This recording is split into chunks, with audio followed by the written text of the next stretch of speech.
ተመልካቾቻችን እንደምላችኋል እንደምከርማችኋል በእያላችሁበት ሰላምታችን ይድረሳችሁ። የኃይሌ ፋሚሊ ሾው ነው። የዚህ ሾው ዋናው ዓላማ ለልጆች ጊዜ ቦታንና ትኩረትን መስጠት ነው። እንደ ወላጅ ይህን ባደረግን ቁጥር ልጆች በብዙ ነገር ተጠቃሚዎች ይሆናሉ። ዋነኛውና አንደኛው የራሳቸውን የተፈጥሮ በረከት ወይም ጸጋ ችሎታቸውን እንዲያውቁ ይረዳቸዋል። ይህንን በሚያውቁ ሰዓት ራሳቸውን ሆነው መኖር ይጀምራሉ ማለት ነው። ያ ደግሞ ከልጅነታቸው ጀምሮ ሲለማመዱት በራስ መተማመናቸው ይገነባላቸዋል ማለት ነው። ብዙ ጊዜ ሰዎች ራስን መሆን ማለት ባህላቸውንና ቋንቋቸውን ብቻ ማወቅ ይመስለናል። ነገር ግን አይደለም። ራሳቸውን ሆነው እንዲኖሩ ማድረግ የውስጣቸውን ችሎታ፣ በረከታቸውን፣ ጸጋቸውን ማስተዋወቅ ነው። ለዚህ ደግሞ ትኩረት ይፈልጋሉ፣ ጊዜ ይፈልጋሉ። ነገር ግን ልጆች በቀላሉ ስለሚሰናከሉ ስለሚዘናጉ ለምሳሌ ለረጅም ሰዓት ቴሌቪዥን እያዩ የሚውሉ ከሆነ ወይ ስልኮቻቸው ላይ ጊዜያቸውን የሚያሳልፉ ከሆነ ሌላ ነገር በሙሉ ይሰለቻቸዋል። ከልጅነታቸው ጀምሮ ራሳቸውን መሆን ያቋርጣሉ። እዛ ውስጥ ያሉትን መሆን ነው የሚፈልጉት። እነሱ መምሰል፣ እንደነሱ መልበስ፣ እንደነሱ መሆን ይፈልጋሉ። ምሳሌ የሚያደርጓቸው እነሱን ስለሆነ ራሳቸውን መሆን ያቋርጣሉ ማለት ነው። ያ ደግሞ በራስ መተማመናቸውን በሙሉ ያጠፋዋል። የተፈጥሮ ችሎታቸውን አያውቁትም።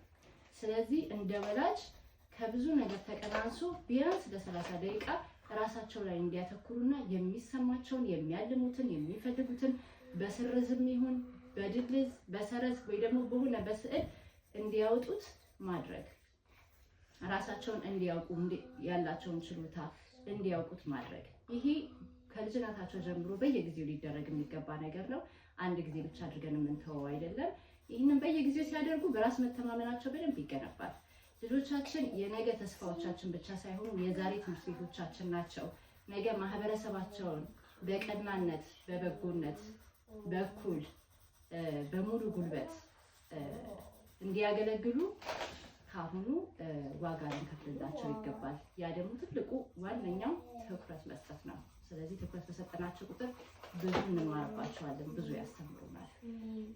እንግዲህ ዛሬ የሰጠኋቸው አንዳንድ ወረቀት ነው።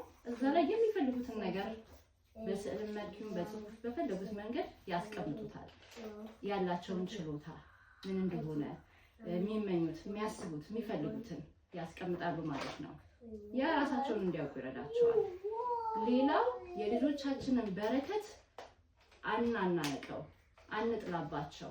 ምንም አይነት ችሎታ ካላቸው፣ ምንም ፍላጎት ያንን ቢያሳዩን እኛ ወደፊት የሚሆኑትን አንተም ቤላቸው እንደዚህ ማሞን የለባቸውም ወይ ዶክተር ወይ ኢንጂነር እያልን አንተም ቤላቸው ጊዜ እንስጣቸው፣ እድል እንስጣቸው፣ የፈለጉትን እንዲያስቀምጡና የፈለጉትን እንዲሆኑ ያንን በተቻለ መጠን እናለማምዳቸው። ሌላው ልጆችን አናወዳደር። ማወዳደር አንደኛ በጣም ጎጂ የሆነ እነሱን ወደኋላ የሚያስቀር ነገር ነው። እንደ ወላጅ ልጆችን አናወዳደር። ልጆች ለውድድር አልመጡም። በራሳቸው በረከቶች ናቸው። ይህ የራሳቸው ደግሞ በረከትና ጸጋ አላቸው። በረከታቸውን እንቀበልላቸው።